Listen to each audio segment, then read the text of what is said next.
Google just dropped 4 distinct, massive AI updates in a single day, and most people missed it entirely.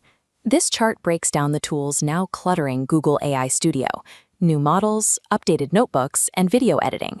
Look closely at models, and you'll see 2 brand-new options quietly sitting there: Gemini 3.6 Flash and 3.5 Flashlight. Seeing a minor version jump from 3.5 to 3.6 usually makes you wonder if it's even worth taking the time to update your default settings and prompt templates. Normally, a point 1 software update just means under-the-hood bug fixes.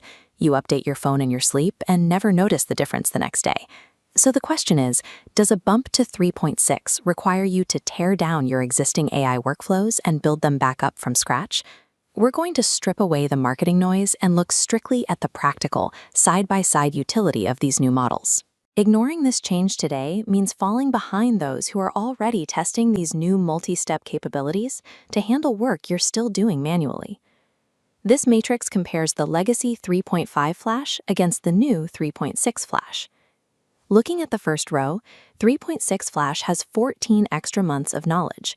Legacy 3.5 stops at January 2025. 3.6 knows everything up to March 2026. If you use the old 3.5 model for any current research, it will invent facts to fill in those missing 14 months. The 3.6 model is also built for what developers call agentic tasks. This means it can execute multi-step projects across different file types without human intervention.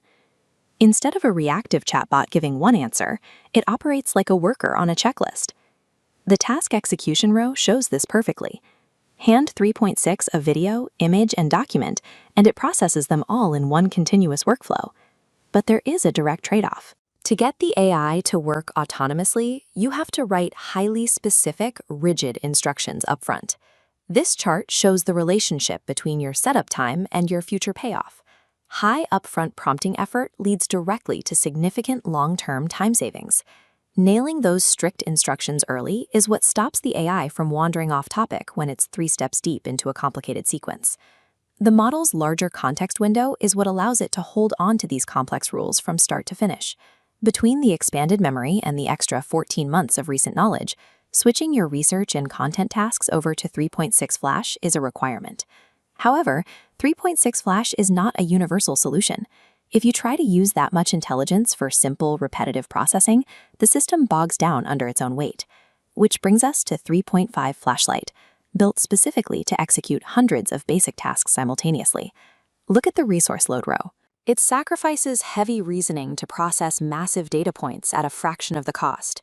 You are explicitly trading away deep logic and recent knowledge in exchange for raw scale. If you are building automated pipelines that route data, sort emails, or categorize files in bulk, this is the tool you need. Google AI Studio isn't going to make this choice for you. You have to manually assign the right model to the right task. If you run bulk tasks on 3.6, your computational costs will inflate. If you ask Flashlight for deep reasoning, your outputs will fail.